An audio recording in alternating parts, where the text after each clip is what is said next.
Hello and welcome to the Game 3 Crash Course. I'm Vael Victus, and this is Game 3, spelled GAM3. Game 3 is a browser-based game engine. It makes browser-based games. It requires no code to get running as far as the developer experience. And I'm pretty much just going to dive in, get started. This not any script. I've got a general idea of where I want to go, but I'm just going to basically show you how I made my next upcoming game, URPG, with Game 3. And I guess let's just get started. So immediately when you come into the engine, this is the dev side, and you can see there are some stats. We've gotten quite a fair amount of activity over the past 4 years of this playtest of URPG. And I think what I'm going to first do is just show you how URPG plays, and I'll explain how I've made it. Let's get a proper refresh here. So this is URPG. It stands for the Untitled Role-Playing Game. It's inspired by Cantor, Morosia, Dungeons & Dragons, Skyrim, a few other things, and what this really is an open world role-playing. When I say role-playing, it literally, you are role-playing in character. All text is meant to be in character. The world kind of presents itself in that way. You can see here that about 4 days ago, I have an in-character post. So, again, this is just like kind of an open world multiplayer experience. It's fantasy, and right now, of course, it does not have a name. The UI that you're seeing right now, this is not the finalized UI. This is how Game 3 has looked for a very long time, but it'll eventually really the goal is to look like a Steam or even like a mobile game, if you're playing on mobile. A traditional one be of that quality. So I'm going to just pretty much get started. So here's my character. It's been quite some time. We've had holiday events. We've done quite a lot. My character has certainly done, I think, most things that you can do in this game. I don't know if there's anything I haven't actually done. I've grinded my stats, for about these 4 years worth now of just, role playing. We've had, obviously new features have come in, new content's come in. So just a quick overview here. You can type stuff, physique and all that. Sure. Moving on, edit yourself. So, as I mentioned, you've got, this is a role-playing experience. You want to, just hit my mic. You want to, set yourself a description. It doesn't work on my local, is where we are right now. We're not live. But normally you'd see my character photo here. You can, of course, give attribution, different things. And this is a very, very temporary UI. So I'll show you now projects. So projects, these are things that your character does over time. They're just an idle progression. So you can see here my character is keeping up with their physique and their dexterity, and they're also training their ranged weapons. I happen to be maxed out, but that's just a good way to keep up physique and dexterity, which decay over time. And I should just show you a few things. We can click here. We can see everyone who's there. We've got some crafting projects, which I'll show you how to start those. Let's see. Let's go over here with, try this one. So you can see how much progress has been made, how much time is remaining on it. This guy is just refining ingredients. That's, once again, that's a good way to train your stats. Someone's fermenting wine. So that's an automatic project, which just runs on its own. Now let's go back. Let's try. Okay, so this is crafting. Crafting's pretty. I'd say it's actually one of the most complex components I've ever written. But as I think for the player, I think it's actually pretty straightforward. So as you can see, there's quite a lot going on, but I think it's ultimately pretty simple for the player to understand. It does get a little tricky, I guess, down here with the dynamic stats, but point being, you've got your stuff that you want to make, right? Here's what you need to make it, and you can see we've got this. Actually, I should show you. Let's see, something that you can customize. A good example would be smithing. So when you craft your armor, right, you can say, whatever you want it to be, steel plate armor, and you can just write anything you want to describe it here, and that'll actually show up in the game as a valid object. So that's just another way for a person to express themselves, especially important where some people may not they might be as good, they might be as comfortable, or they just have a stronger desire to make rich items in the game rather than to be role playing so much, with other people. So that's just a great way for those types to get their fix. Cool. All right, so let's move on. I'm not going to start crafting that. So here's the area. This basically it's kind of directly just looking at, what's everything in the immediate area as far as, are these things on the ground, are these things built up, and I can use them. There might be an oven for a cook, there'll be an anvil for a smith, and just as well, we've probably got almost every item that you can get on the ground here in the playtest, but, you can see that, get a good glimpse of what's available. Resources, they can be used just right off the ground if you're crafting.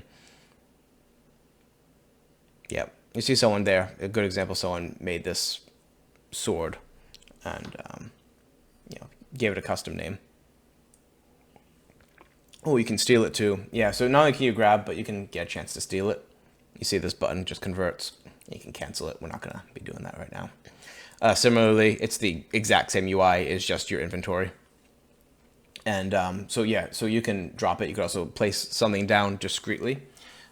That's just, hopefully, I don't know if we've seen anything with that just yet of it being too interesting, but I expect that people may try to plant evidence or something. That'd be kind of fun.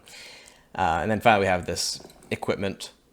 I guess not finally we have the equipment because we're going to continue, but as far as the major buttons there, so here this is a kind of basic UI. I don't imagine that we're going to keep it, but it eventually will be more robust. Game guide. So I'm going to actually control click this. So since I'm a developer, all throughout the engine, the player's experience of the engine, I can control click, and that will open up the relevant object that we've clicked on. As far as Game 3 is concerned, an object is pretty much anything that you see on this left side here. So I'll go through that in a second. But game guide. This was an example of something that I just made without having to write any code. These are just it's really simple stuff. Role play guide as well. Let me see. I can move in and out. Let's go to the Ermden because it has a cool header. I just made this custom header for it. When I click on it, we get some zone info. So the zone that it's still in is the clearing, but this is where the golems spawn. So they have a magnetic field, and it's denoted as a spawn area.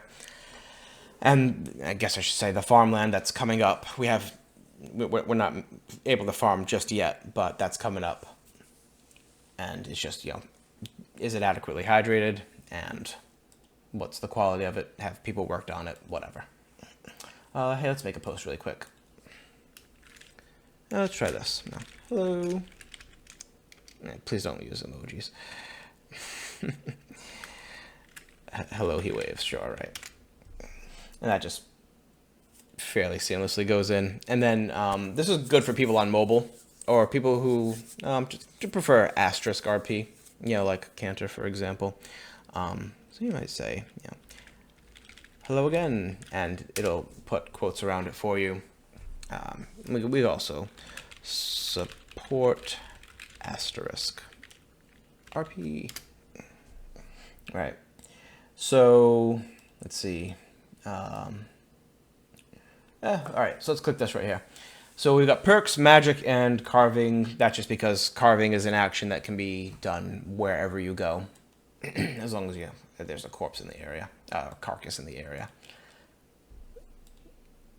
All right, so here are your perks. In this case, let's say butchering.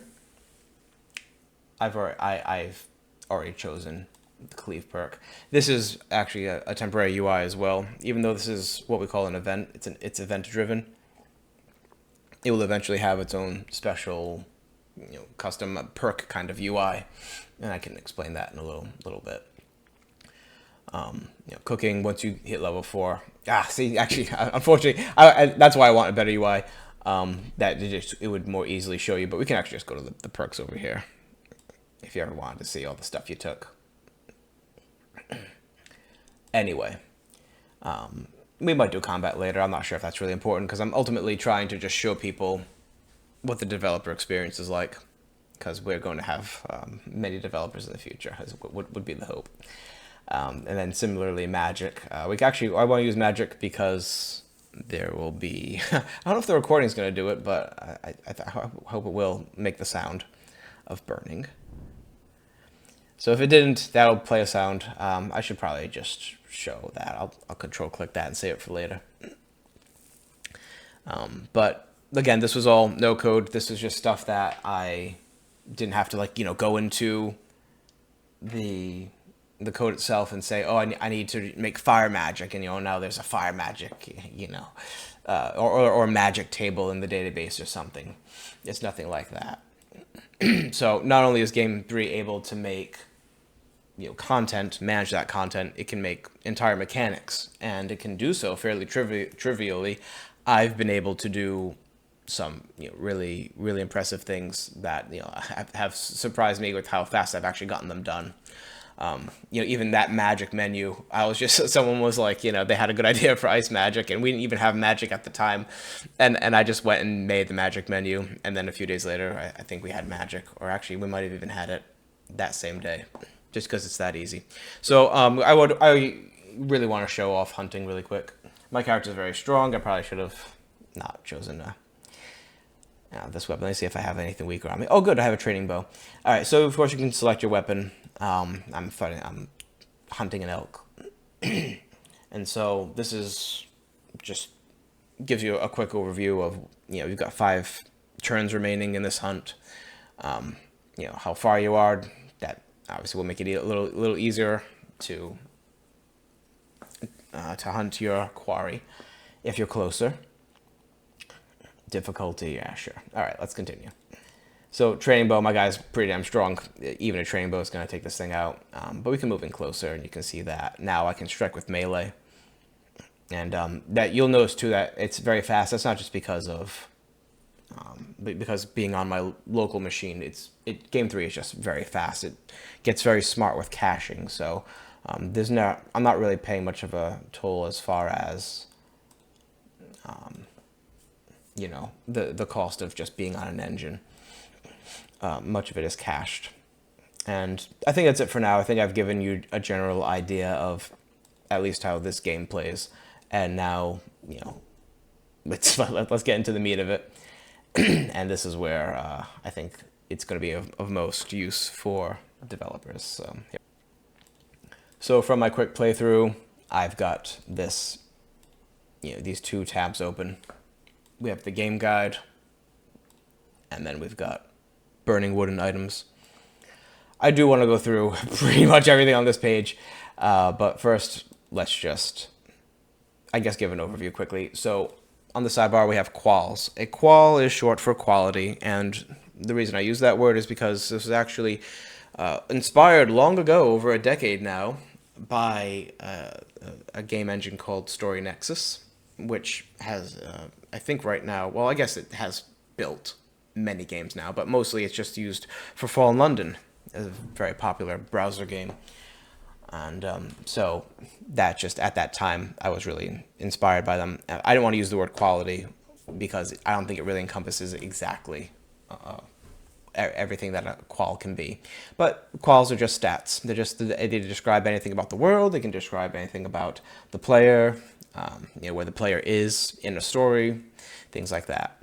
So we can just quickly go through that. You can see that magnetic field. This is a fairly recent thing that we've had the ability to add stats to areas. So I've made the magnetic field qual, and right now it doesn't really do anything, but it certainly could in the future. The perks that we had seen, they're all here. These are the things that I hand out to the player whenever they select something, to their perk, whenever they've earned it. Hunting, we see the quarry's health, you know, all over here. If you see stuff that's hidden, it's got a kind of weird name. That's because I use it to track things across the system. Stuff that the player doesn't really care about, but is of course critically important. And we've got a robust, far more robust than I expected to have for an alpha test. But here it is, combat system. And so there's your magic, all this different stuff. So let's pick a good one. Or let's just pick any one. My favorite, death magic. So, I mean, it's hard to explain everything, but I'm going to try to do it as succinctly as possible. So we see, death magic's considered magic with a class of major. Don't worry about that major stuff. So it's got the basic stuff that you'd expect. And now composite, I almost never use that, so I'm not even going to talk about it. But, the weight, where does it appear on the list? Max is how high it can go, and this is green, so I'll talk about that a little bit. That's a formula, means I can write, I'm going to show you very quickly. I could make this 5, anything in the system. So if a person were, for whatever reason, if a race maybe can only get up to level 3 death magic, I could use something like this. It's like, your max death magic would be its own qual. Typically they don't get much more complex than that, having this max that is determined by something else. So yeah, so whenever you see a green input, that means it's a formula. Once again, I'll talk about that in a little while. Scale is just, does it go from 0 to 100 basically, that's just to the max. So you could have something like, if I made this a scale, then death magic would be just a single progress bar that would go from 0 to 5. Various boring things we need to know. They're pretty self-explanatory. Does it get a progress bar? Does it get a label value instead of showing the player value? Level curve. So, all right, now these things actually are coded by me, and eventually I would like to open that up a bit, but ultimately, these are just calculations at the end of the day. They're not very complex, and this is like scale derived. In this case, it's just kind of scaling off this one number of how much XP you're going to need, and then that's based on that 41 blah blah blah. Point is, it's got 2 inputs. We have quite a lot of flexibility when it comes to applying level curves. Change text. If you get to this for the first time, I might want to say something. When you've reached your max, I might want to say something special to the player. Similarly, we can create a feed message on level. So, for example, we do that for reaching max. When we reach max of cooking, for example, let's go do cooking. Is a self. No, I'll just type it in. I don't know what it is. It's considered a skill, obviously. I just missed the word. All right. So anyway, yeah, feed message on level. Okay, so that's what it is. So whenever you get a new level, it will just say, for example, your farming is now level new, right? And that'll appear in the feed down here. It'll also appear in our little handy dandy inbox up here. I guess I should have shown that. So the last thing I did was, at least as far as important skills, smithing went up from 9 to 10. Cool. Mentions too, yeah. This is actually really cool. This is something that I think a lot of people that come from other role-playing games are going to really appreciate, is this ability to basically ping people like you would on, Discord or something. Like, if you really need some, I mean, I wouldn't even say if you need someone's attention. Generally, if you want to just talk to somebody, you should be mentioning them. That highlights in the feed as well. Anyway, so that's what that does. Level labels, novice, adept, that's just flavor stuff. And let's move to items. So, let's see. Items are highly complex, so I really gotta choose something good. Let's just go with the dig pet for now. So this is a Halloween event. Pet. You could actually upgrade your pet through certain means during Halloween. So I guess I'll just talk about it. All right. So there's you got this pet. Realistically, in the finished game, we're gonna have actual pets that exist, but for the playtest purposes, it was fine to just make a pet that is a buff. And so, first off, I won't get ahead of myself. Let's just show you the item properties. On use. So this is damn. Game 3 is so complex. All right, so on use, this is just you can use it, right? So it's like you can drink. If, for example, you wanted to, you can't obviously drink your pet, but you can hug a pet. Actually, you can hug your Yule Star. You can do a few different things. You can open a locked chest, and these are can be generalized. So like you might just be able to share a certain drink event among many of the other drink types, so it's not like you have to have you have to duplicate a whole drinking event just for just because you made a new type of drink. Okay, great. Basic things. All right, so let's see, like item weight. That is the actual weight in the world. In the player's inventory, we don't have encumbrance right now, but eventually we're going to, and it's going to say, okay, if it's if you can carry 250 and this item's 10, okay, that's 25% of how much you can carry. Great.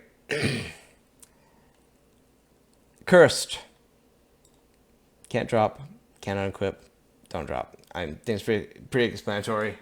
You can't drop this pet because it's just a pet. You don't want other people to pick it up. It's a promo item. Decay. All right, so this is so cool. All right, let's go to the fire. So here's the campfire. We're gonna just take a break from that pet for a second.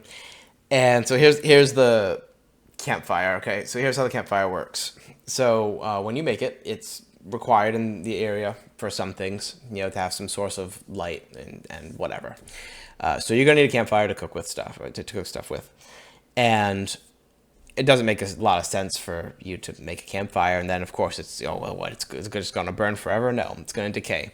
So right now we support a pile decay, which means that it's every tick, there's going to be it looks like a 10% chance, I believe it is, for this to turn into charcoal.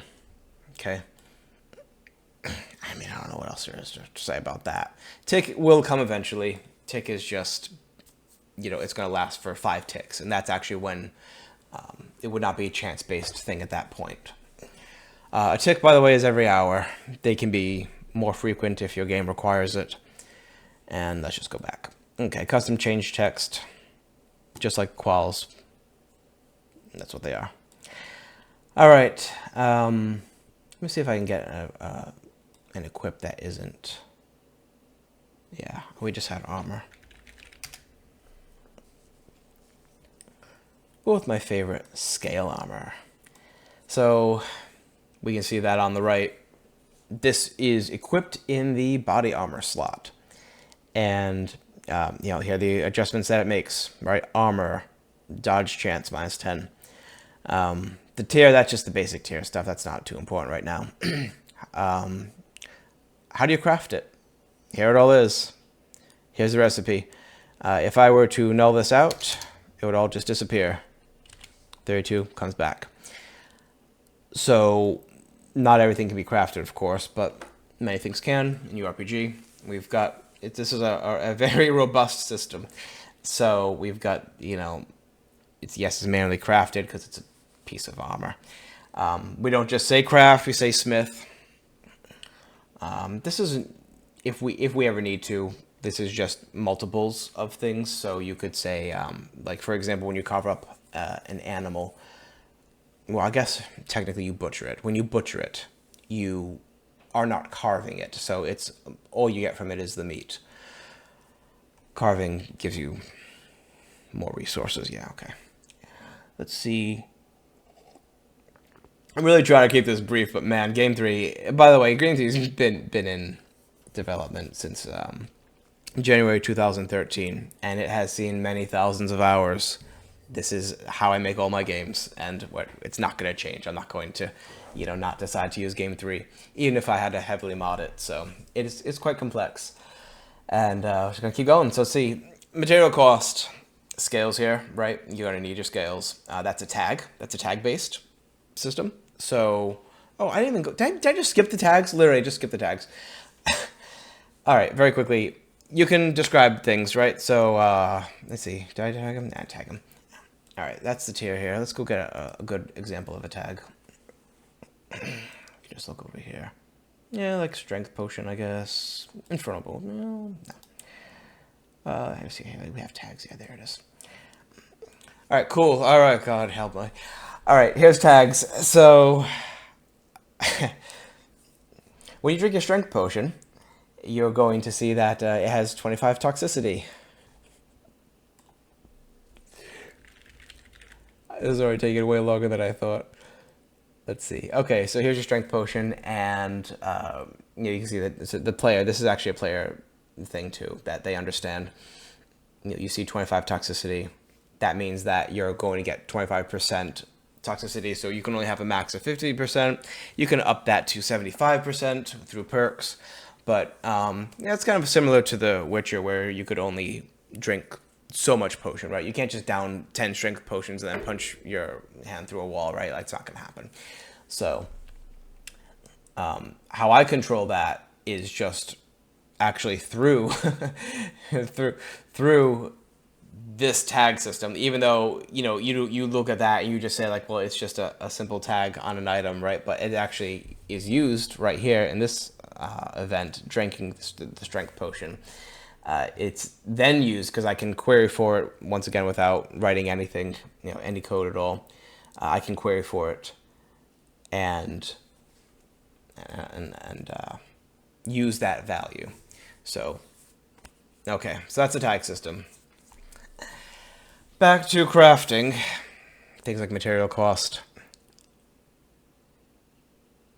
item requirements. You're obviously going to need an alchemy lab if you want to make potions. Similarly, there are things that you can only craft if you have certain perks, like, for example, a helmet. So you'd have to have the helmet master perk, I think it's called. Something like that, probably here. Point is, it can be done. Related quals, that is what's rewarded per tick. So as your character works in this, they're going to get 1 alchemy, 1 dexterity, XP. And then alchemy right over here is factored into the actual rate of this project, because not all projects are going to be done at the same rate. If you're a master alchemist, you're going to get your potions done a lot faster than someone who's just starting out.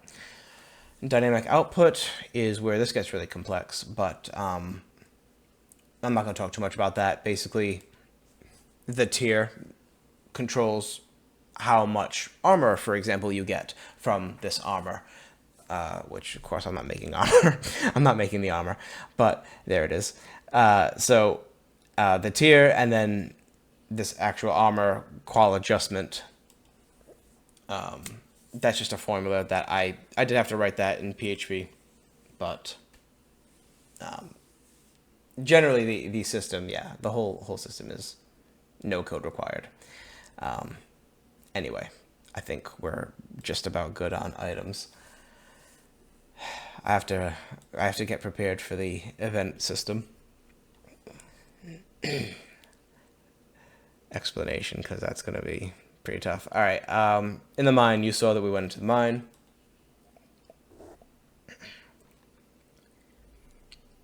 Basic stuff, I can do other things, like I can force an event to play when the player moves there. I don't really use that in URPG. Any qual requirements to get there, like you might need to know the path to something, right? Okay, well that's how you get there. Okay, now you can physically get there. Cool. Next, the mine depth. Now this is a locale, so that before was a zone, and this is a locale. They live within zones. They are basically just the second tier down. They're a building or something, and the zone would be the clearing that we were just in. All right, good stuff. All right, very quickly, very briefly, we have the ability. There's so much dev quality of life here that, like, I'm just gonna click through it. You know, you can add your your slots here. You can manage them. You can see all the tags in the game. You can see what has them. You can see the tiers that they use. You know, like, here's all the instruments. If you want all the instruments we have in the game, here they are. We've got systems. We've got cron jobs. We've got cron jobs for any developers who know that. Basically, these can run whenever, right? These aren't actual cron jobs that you schedule in your system. You know, you don't have to be a systems manager to do this. Game 3 will just take care of it for you. So these are so for example, every hour we have a bunch of stuff that runs. I think actually I didn't make a jump to this, unfortunately. That is on the list. Just have a convenient little jump there. Oh, look, there it is. So look, hourly we play this event. It does a whole bunch of stuff. Right, there's a little note for myself. And every hour, it's just going to, if you're underground, you're going to get more core sickness. If you're not, you're going to lose it. You know, inebriation is going to go down if you've been drinking. Let's see, you know, your toxicity will go down if you're not currently fighting. And your health gain. Okay. So you can see that I've really got the ability to do anything I want on, you know, with a cron job, and to have it all be fairly performant and flexible, you know. And I guess I have to keep stressing, this is not, there's no code involved generally. You know, you can see here that I'm using references to quals, like this health gain is actually a constant that I just defined here. If you're currently healing, that's also the, you know, the stuff that you're going to get. You know, because you could be bandaging up yourself and be getting, you know, +3 or 4, whatever, health for that. Every tick. All right, let's see.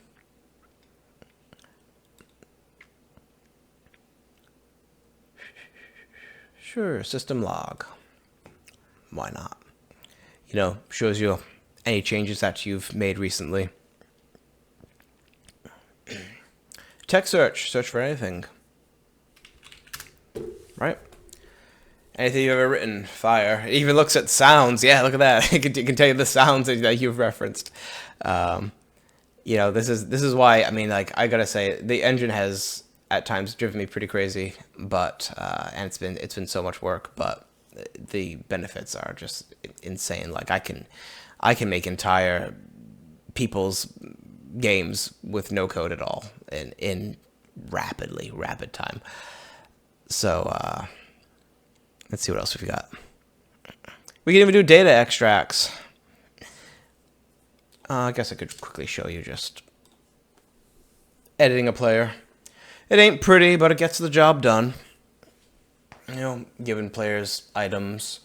You can few admin things, action banks, pool hands. On this subject, I suppose I should probably go show action banks. We have these. So we got free time in URPG. They're technically actions, but people don't really feel like they're actions based. You know, there are a lot of people that don't actually like to play games that have AP as we know it. Typically, you know, you sign up, and the first thing you do is, you know, you spend your AP on whatever, and then you wait however long, you know, a few hours, or it might be just however long it'll take you to get that bar back up, and then you can make actions again. You know, so they're usually called actions or energy, as my nice little note says here. So Game 3 can do that too. Ticks. Oh, I'm not even going to explain that, but it can do it. That's how we manage ticks. Next, we got these nice categories. Oh, look at these nice categories. Wow. See? Make them nice here. You can have subcategories. Let's see. We're not going to edit the config right now. Pools I'm not really going to talk about, but we have the ability to In this, I guess I'm talking about them. So we have the ability to randomly give out events to people. So if anyone is familiar with Fallen London's deck flipping, that's basically it. You can hit a button to get a random event here from this pool assigned to you, and playable. So there it is. All right, this was the Halloween event. We had a few spooky events, and let's move on.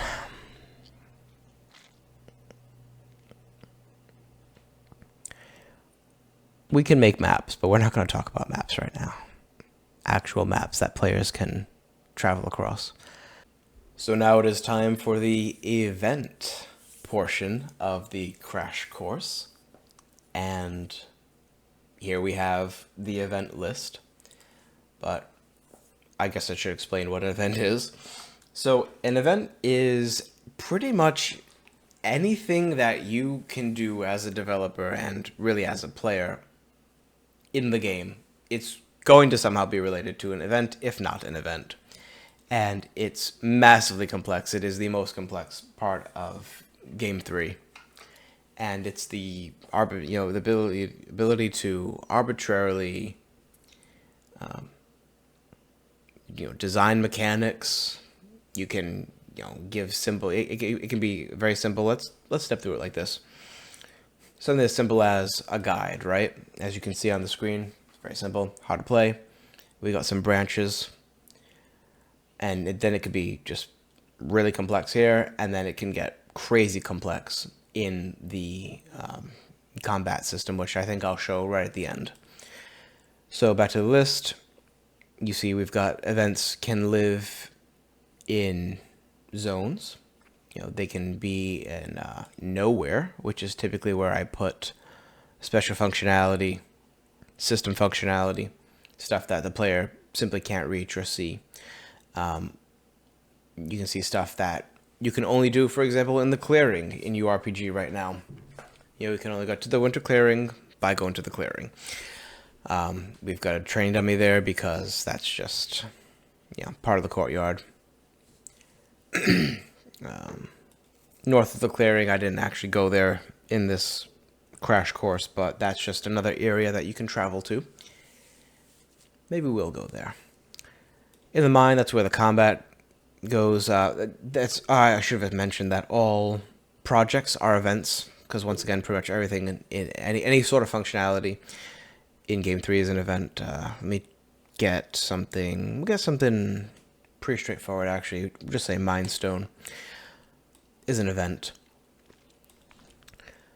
So let's see. I just want to explain children really quick. So when you travel, for example, you have these options on how you want to travel, and what you see here are children, and then I think I should have thought of a good example of a grandchild. Let's see if we have a global somewhere. Yep, there's one. Okay, so that's a perfect example, is the magic menu. You can choose what kind of magic you have, right? Whatever you've got, ice magic, great. And you can see they're actually color coded here. The grandchildren of that event will all follow that color. So you can summon snow, conjure things. Just basically, once again, a lot of quality of life stuff in Game 3 for the developer. So, all right, let's get started. It's tough to say where exactly to begin, but we should start at the left side. So there's a ton of information on the event. Grindable. Does it get a repeat button? Emergent. The moment an emergent event is met, so the requirements down below here, once those are met, the event will immediately fire. So that's a good example of, let's say, if your character dies, then maybe the next screen is that we check at all times for does health equal 0. Okay, give them the death event. So anyway, moving on, we've got the exempt from locking. You don't need to care about that. Even this one, just you get to give them a confirm button. Sure. Schedule, that's for later. simply a back button. All right, where does the event live? Does it cost any free time? Any other actions? These are cooldowns, so we can cool down an event. So let's say something should only be done once every day, right? So you might set that to just 24 ticks. In URPG, that's just how it works. That ticks are every hour. So moving on, we'll say this is a projectable, right? So in this case, this is a zero project event that basically enables it to show up in this list. And it doesn't always have to be zero, but I'm not going to really talk about that right now. And the effort formula, again, is not really anything. What we can do, have a little bit of fun soon, is this event. I'll explain that. Actually, what I want to do, I think I'll get a good example over here with this travel event. But anyway, back to Mindstone. Of course, you choose the icon for it. And let's see, the description is right there for what the player sees. The description is as shown. Oops. All right, so this is actually a new feature, really exciting, is that you can check where you can get to the quals of, which to remind you is the stats of an area. You can get the quals or the stats of an area.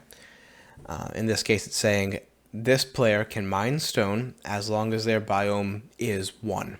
Okay, so that means that I don't have to ever apply that to the player. Like this is really the first time that I've ever been able to say, to make requirements based on anything that does not originate from the player in some way. Okay, and of course you can't mine without a pickaxe. When you play this event, the conclusions are run. Very obviously, mining, stone, and physique. That all gets added up. You can see that I've got a formula. I'll explain that soon. It's, once again, formulas are anything that are green in the system. This text box is a formula. So you'll notice that this isn't immediately playable, right? What really happens if I were to click this mine stone button, I don't just instantly get that. That is the aforementioned cron jobs. So cron jobs just, at the end of the day, run an event as if the player had clicked it, except that happens every hour, and it's, of course, out of the player's control. Okay, so why don't we play with travel really quick? So if we look back at this list here, you see that travel has this icon, right? Like it doesn't look like anything under perks, for example. All right, that's because I chose the style of the, there it is, the event to be a picto. And we do a few things. We even call it fail better because I'm also bringing back one of their old games. Can actually be imported into GAM3, so I'm doing that. It's called Black Crown. Anyway, a few different things we can do. We can have, small message, just basically the player can't play it, just a message. Picto is what you see there, and then card just looks more like a card. It's actually not even very attractive. It's very basic stuff. And then we've got this style, so I'm pretty sure just a good example of that's magic. So I set, this is the standard style, but it's got different styles of different colors basically. And then I happen to just have a little bit of fun one day practicing textures with the death magic. So that one's actually, I think that's a great example of just how good something can look with a very simple texture. All right. So that's how travel works, right? So that's how it appears, is how it does, and it appears wherever age is over 1, which means that you can basically, in the playtest, you can travel. This is actually, you can see, as I say, this is a temporary travel system, and that's because it is. This is not how we're going to be traveling in the future. But for now, this is just what we have before we have a working open world map. These are all branches when you click on them. That's right. We take the nature-strewn road down to the lip of a small canyon. You get a little bit of physique for it because traveling is going to tire you out. And then we're going to move them. Right, this is a move result. Now, I think I'm just going to, let's see. I'm undecided exactly what I want to do, but I want to explain formulas for sure. So once again, this is an hourly tick. This is the one that just runs every hour, and it essentially plays an event for a player. So while I just spawned, an example, that's a menu, right? This is a menu event. And this is not, I didn't have to say it's a menu event. This is just how this event happens to be acting. I didn't set anything for it to act like that. It's all just kind of works that way. So, so in this case, the hourly tick runs every hour, does all this stuff. So let's start with formulas. We have the ability to do to run certain results just like you would if you were programming. And, a criticism perhaps of my usage of the term no code for Game 3 would be that really this sure looks a lot like code. And, fair enough, but the point is you don't have to learn how really to be a programmer. Anyone could understand. This is basic logic. You don't have to learn PHP, and certainly you don't even really have to care about what language is under the hood. Because what Game 3 does is, in this case, we can use this if ability, which we just say, in this case, if the player is underground, they're going to get some exposure to the core. So they're going to get as much as they are down. Okay, so check this out. We have, let's say the player goes down underground, and now their depth is 1. Okay, well, every tick, they're going to get 1 core sickness because this is a reference to their level. So their level of depth is, in this case, 1. And if they have any resistance, then it's simply going to be, nulled out. If, for example, they have 1, or if they're depth 2 and they have 2, then that's what's going to happen. And then this event this marker right here just stops it from ever getting higher than 1,000. Oops. Oh boy. Yeah, we can also reorder them, although in this case it wouldn't be very smart, but we can reorder them just by clicking on them. All right, so I made a reference to quals, right, in this way, but how formulas work is that we can also do this. To reference items are just the curly brackets. So square brackets are quals, curly brackets are items, and it can get pretty complex, but I have the ability to say something like strength potion and then the tag, as long as this precedes a curly bracket. I can just say toxicity. I had mentioned that before, that I can get the value, which strength potion's toxicity was 25. And this is just across the system. This is system wide. I can query for anything at any point. And when I say query, it's not a database query. It's just all stored in cache somewhere.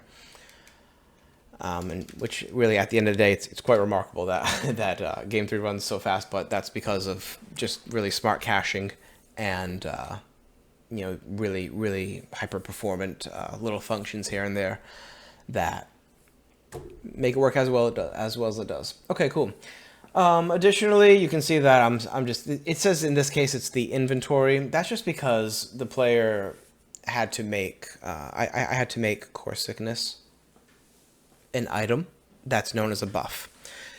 And that's just how Game 3 works, because quals themselves cannot reduce any other quals. So you can't have the core sickness qual reduce your health or anything, which is what core sickness does. It's not going to be able to do that just by its own. It's going to have to be an item that's considered a buff. So kind of weird, but it makes sense once you get to work with it. And so let's see. I'm just gonna go. I'm gonna run through this event, and then I'll just quickly show some results, all the different things that we can do. So here I'm using the constant result to set this very, very cheap little constant here that just says, if they're, in this case, if they are a mammalian furred, which is a type of character that you can play, or it's a race, they get higher health gain. Okay, if they're a golem, they're made of stone, so they don't regenerate health. They just have to use clay. And at the end of the day, right, it finally says your health gain is equal to this, and then right at the bottom, as long as they're not currently fighting, they will get that health gain, back to them.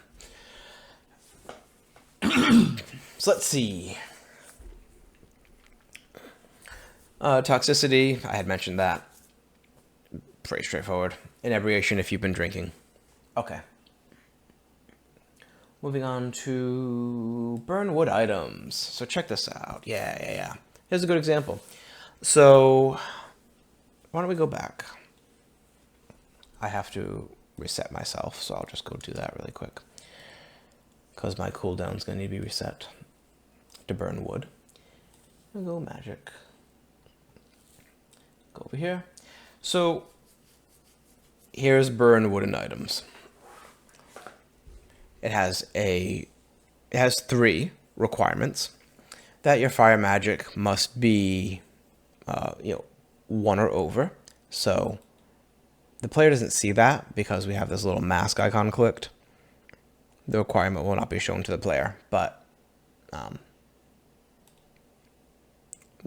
you can see that's just, it's not relevant. It's obvious to the player that they have to have fire magic.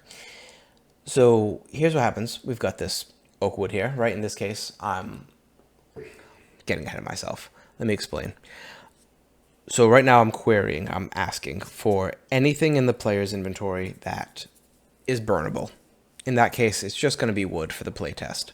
But right now, then we ask how many you're going to burn. And you see that's what the player sees on this side. Okay, so now they play the event, and that's just some flavor text. You imagine a wisp of flame growing. If you burn a certain item in the game, this is kind of just a fun thing for the playtest. But if you burn, Yule wood, I have the ability to basically say, I guess I should talk about that then. So tag 1 represents whatever they submitted. So if they submit that oak wood, okay, great. That's what they're actually using in the event. So I have all the stats related to that. And that works across the system. If they make a custom item, I can get that information. And so, we move on. We say, like, okay, well, if this was marked as Yule wood, so now the air smells pleasant, and we let everyone around them know that, that they tried to burn it. See? It smells really nice. This is a feed result. It generates a feed item. Tag 1, I'm just using this kind of special thing right at the bottom of the item result input, which just says whatever tag they used, get rid of it in this case. As many as they used, even. Give them some charcoal. And increase their fire. And then, of course, we have right at the bottom, I guess I should probably have a little more padding down there, but our events don't usually get this long. But yeah, so then we play the burning sound, fire burn items. So let's see if there's anything else to be said there. I feel like this is somewhere between a crash course and a tour, but hopefully this is making some sense. I think I don't want this to run too much longer, so what I'm simply going to do, we're just going to make a new event. All right, so we're going to just make the kitchen sink, as we'll say. We could even call it the kitchen sink event. All right, so here are all the requirements that Game 3 can do. I'm going to step through them all. So we can obviously check for a, if the player has certain stat, whatever it may be, do the thing. This is a challenge box. So if I say beep, all of a sudden we get some success and failure popping up, right? So we can test that qual. We could say something like, okay, if let's say, if you're going to lift a rock or something, right? Well, you're going to need physique, and this 35%, it's really not that great. But it's just a general marker for, like, you can say 5 here. It gives you some general idea of what the challenge is going to be. This box right here is the actual value, so it's going to say, like, in this case, if I didn't want to challenge, I could just null that out. And it would say, your physique must be over 3, or it must be between, or must not be equal. There's a lot of different things we can do. In this case, I do want the challenge box open just because. So that's it. Let's see. All right, so items, we can make a requirement. You must have an alchemy lab if you want to, make an alchemy item or something. So very similarly to the above, you just say how many you need. This is this will say, does this item exist, or I will make the requirement that you can check either the inventory or the area or both. Okay, so you can just say, like, oh, well, the player can either, for some reason, have an alchemy lab on them, or it can just be in the area. Or, hey, maybe they are actually really carrying an alchemy item. Well, then it can be both. Fair enough if you want to carry that thing. Right, tag item. This is, like, honestly, Game 3 really exploded once we got tags. That was the ability to just describe things and to start using them. Like, it's all of a sudden it meant that I didn't have to make 10 different events for burning 10 different types of wood. So you can tag items and you can test for them. You can say only if the item's not equipped. Once again, we can check if it's in the inventory, the area, or both. This box is no input. Okay, no input for the tag. It simply becomes if the tag exists on the item at all. So, cool. List, this is really just making HTML inputs. That's all it really is. It can get pretty damn complex. You can have certain items. This is a drop down, so you can just have like a select box, really. You can just say whatever you want. If you've got, I don't know. Well, we use this elsewhere. Like, we've got like a yes option, might be 2, and then no.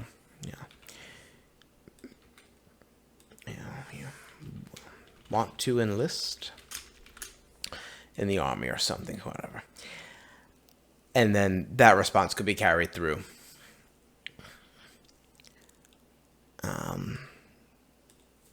It can be button style, it can be just a single number between, we've already seen that with the burning wood event. That's not actually a bug, that's a behavior. I don't love it. It's just the life of living in a, 2015 jQuery probably. Of course, this is a new one. I'm really proud of this one. It's the ability to ask, does the area have pretty much anything that the player could have as far as quals? Is something equipped?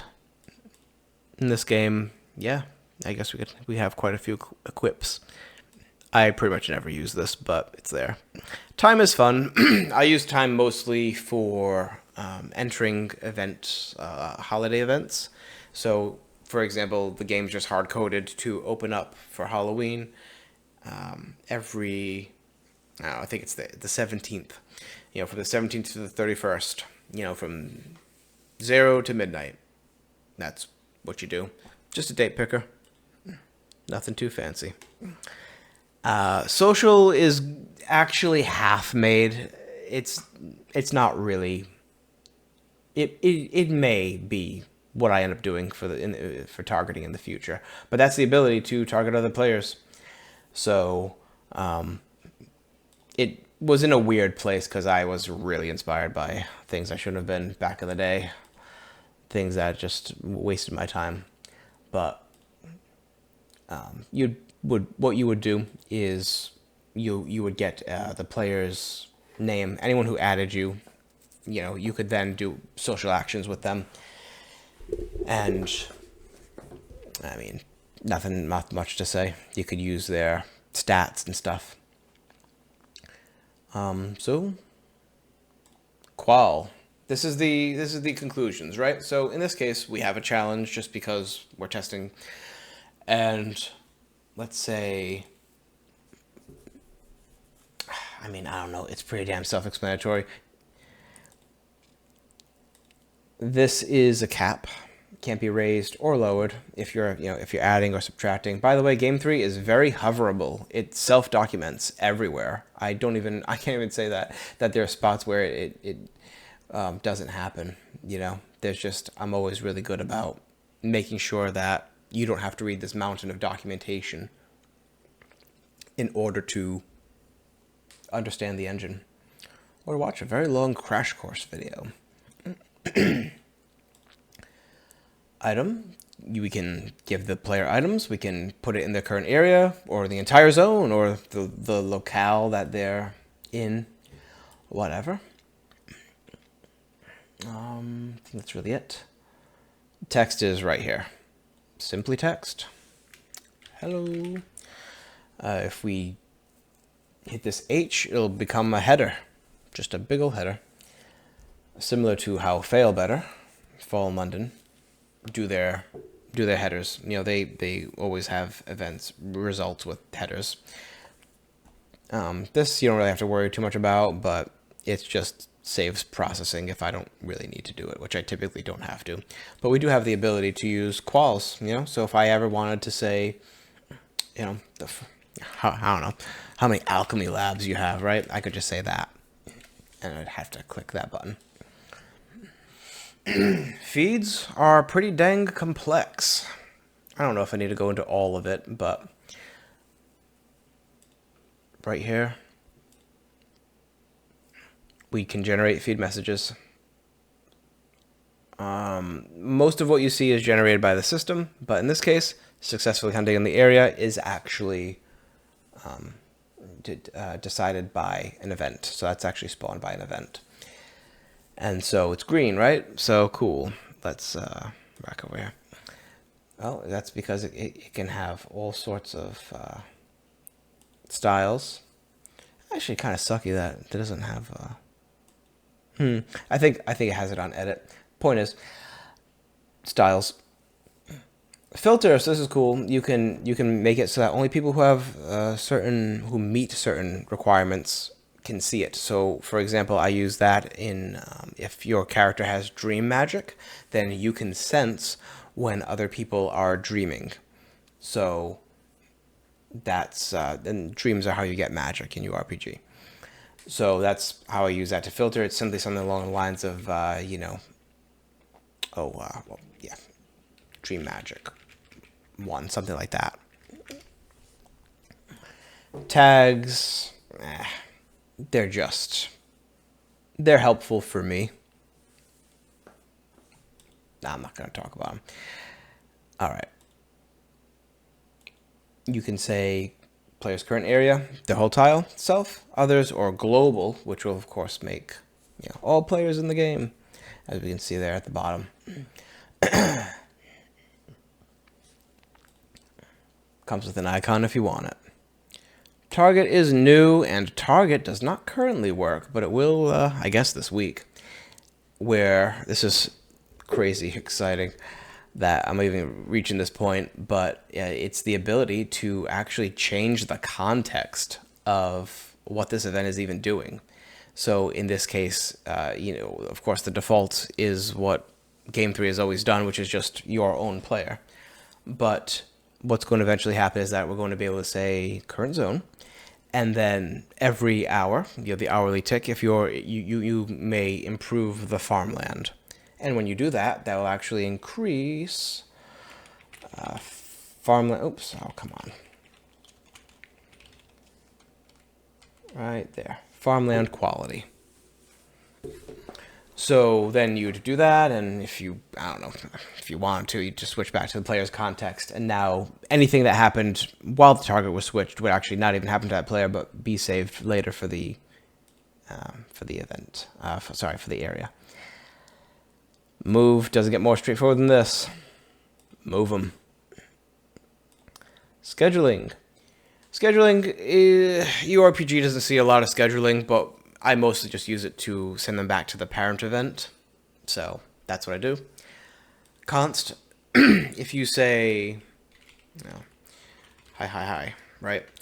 And then you say hi is equal to, random number, 1 to 100, right? You're then able to say, with the $sign in front of it, and that's how it knows. That's not a traditional qual. You'll be able to say, apparently I typoed, hi, like that. And that generally just saves on compute, but also makes it so that the developer doesn't have to, make a temporary quality or item or something. All right, let's see. Player sound. How much fun is that? We've got sounds. You want to delay them? Sure. You want to loop them? Go for it. We have a divider. It's cute. It's just a divider. It puts a little divider on the page. I think I use it in a few places in URPG. Sorry, not on the page, on the event. Invisible. Transparent break. Interesting. Okay, so that's probably just... I don't even know if I've ever used that, but I don't know. Vael makes features that he may not always use, apparently. Equip stuff to them. In the upcoming Black Crown, you are when you're in the tutorial, you're equipped with your suit. You can recharge their actions. You can set their actions to whatever, and then we get really fancy in the special results, which are just I don't even. It's a lot to go through. But I can say, so here we have what I mostly use this for is injecting event results. So I can take the results of any other events in the system, and why don't we just go absolutely mad? I have to wrap this up. It's getting way too long, but let's just go for broke to the realm of madness of the combat system. It all goes down here. My God. All right.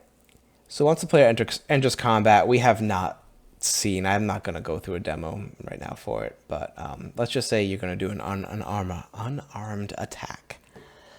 This thing goes off the wall. So and it's insane, man, that it returns so quickly. I was really actually proud of myself for making something so performant that it does all this in record time, like crazy fast. So, but here we go.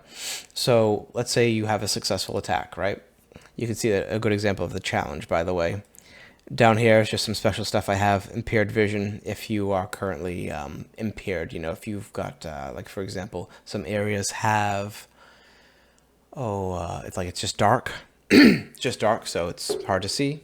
And so the challenge is for that, plus the enemy's dodge versus your unarmed ability. So if you do succeed, then your unarmed is +1. It's actually capped.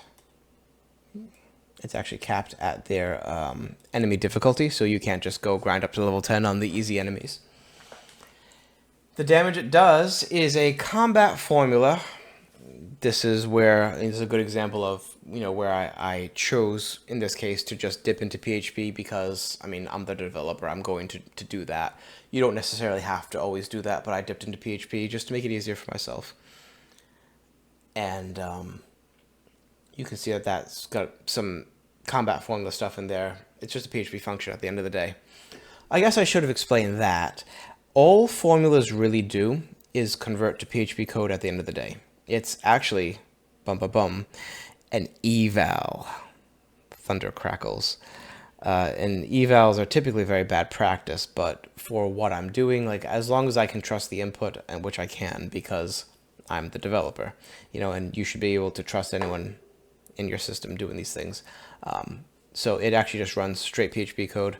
Also, yes, I do have some safeguards to, detect if someone does that. Actually, if it detects anything malicious, it will instantly lock them out, so they can't even retry any malicious attempts.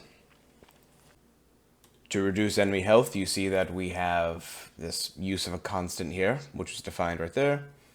We tell the player, I can reference it here in this feed result. And then where things get, pretty wild here is when I inject this event. So I think I can actually click on this. Beep.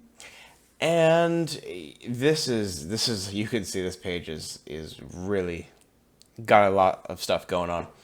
So now we've got this nice little helper here that I'm pretty sure I made for this page. But yeah, this is where this all goes down. So it injects results on its own for the monster's attack. So let's say like, okay, you've done your thing. Now it's time for the monster to either die or to make their own attack. So I can step to that. Turns taken, this is really, once again, this is just for kind of an alpha or the playtest experience. This is not really how it's going to actually run, but right now the player is just locked into combat, and I have some, I guess I have some special things that I can do just because of that, so I add one turn. Okay, great. I guess I should say that what is that for? I think that's actually just for an achievement, that particular thing. A turn is actually used, right here. A turn is taken whenever they make their action, and that's how I determine cooldowns for the other skills. The turn cooldown ticks by whenever you use this action bank of turn, which is attached to every event. All right, back to the monster attack. A lot of stuff happens here. So, let's see. Run their status effects, right? Are they burning? Oh, boy. Yeah. I don't know if I have to go through everything, but we give them a message. Let's see if there's anything really interesting here. We say if. That's just, of course, we already ran through that. That's to show the result at all. And then, no matter what, we always just say, on every single turn, enemy bleeding, burning, sleeping goes down. Even if they don't already have it, that's fine. It's very cheap for Game 3 to do that. Okay, then I say, back to the combat encounter, right? If they're currently sleeping and their health is over 0, then you basically get another turn. They slept, they can't do anything, so you just get another turn. We also do this. We end result processing. That was what I actually had to make that for combat itself. So what happens here? If they're sleeping, then they can't attack. So don't even run the other stuff, and then that just returns the player.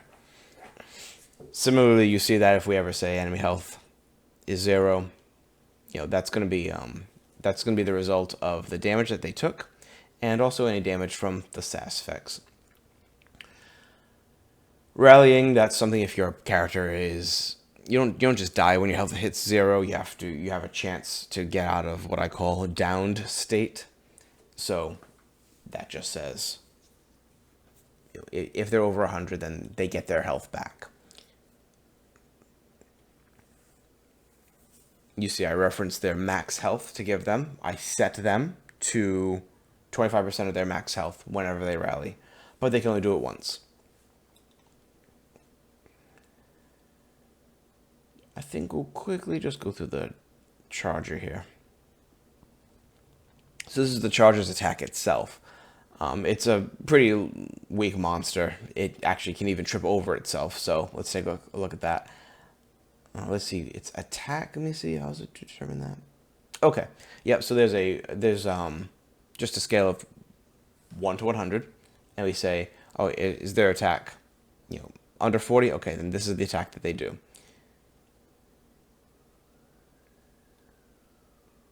So here we have a 10%. Let me see. Yeah, that's a 10% chance to just stumble and fall on its face. And the accuracy of their attack is based on your stats. Rando1 is another function that I've made. I made actually quite a few functions just for combat. So here's Mon battle. Let's see.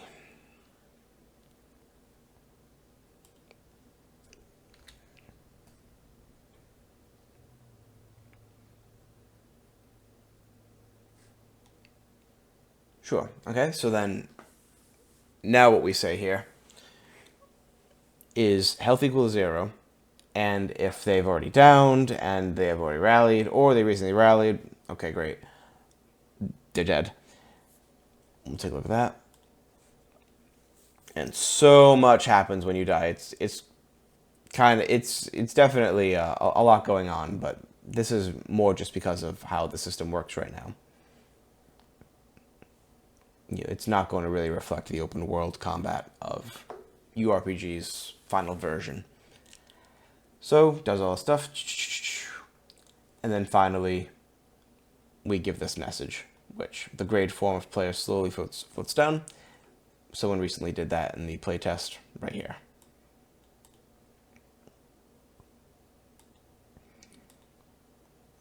Oh, great, I've lost my place. One thing I will say, Game 3 tends to be pretty tabby. If I had to remake it, I would probably put the tabs in the actual UI so that it all just was one page. But I don't mind it that much. It's not that bad. All right, effectively dead. Yep, that's just playtest stuff. All right. And I think for the most part, that's okay. I can say we have this scheduled event down at the bottom that says combat encounter will appear in 0 free time. That just sends them back to their combat encounter. So once everything's been resolved, if you're not dead, all these other different things, then you go make your turn again. And yeah, all that happens pretty quickly. I'm not going to really talk too much about anything else. I think I just want to say very quickly the types of summaries that we can do. It was just 2. I believe it happens right here. Yep. So I'm gonna mostly end here, and I'm just gonna say that the last thing is, conjure ice bridge, right? So the player has gone into the spell book, and then they've gone down to conjure in ice magic and gone to conjure the bridge. How this works: we put an icy bridge in the current area. We give them some XP. Say that, but I want you to pay attention. I've got this summary floating here. That makes it so that we don't turn the page for them. Basically, all that's going to happen when I click this button is what's called a toast. Programmatically, it's just called a toast. It's just going to pop up and explain whatever stuff has actually happened. So here it goes. So that's the floating type of summary. That makes Game 3 pretty enjoyable. That was another thing that I had made once we were in the combat system. I said there's no way that I can have players doing anything. Let me see. I think that's floating as well. But if we go back, I think we do this one. Oh, good. I can do it again. So watch what happens. That's just the standard event. So I said that we can't obviously play like that. Oh, fine. Let's just go really quick. This has run pretty long. Oh, actually, yeah, that's a current bug. It's on the list. Okay. We'll quickly fight the mushroom charger. Okay. And I'm going to kill it pretty quickly, but I'll just show you a few options we have here. I should cast a fireball. All right. The log fills up. I have a combat filter.